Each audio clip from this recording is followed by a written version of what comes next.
నిన్ను వర్ణించాలనుకుని పదాలను వెతికాను, కానీ ప్రతి పదము నీ ముందర చిన్నదై నిలిచింది. అందుకే నేను కవినయ్యా. నీ నవ్వుని ఉపమానించేందుకు, నీ నడకను గాలితో పోల్చేందుకు, నీ మనసును వాన చినుకుతో చిత్రించేందుకు. నీ గురించి రాయడం అంటే ఒక సముద్రాన్ని గుప్పెట్లో దాచినట్టే, ఒక వాన చినుకును వేలు మధ్య ఆపినట్టే, ఒక చంద్రుణ్ణి అక్షరాల్లో బంధించినట్టే, అసాధ్యాన్ని ప్రేమగా మార్చినట్టే.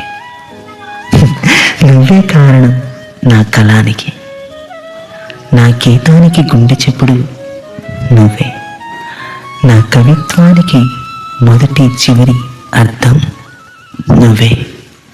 కానీ ఎంత రాసినా తెలిసింది ఒక్కటే, కవిత అంతా నువ్వే.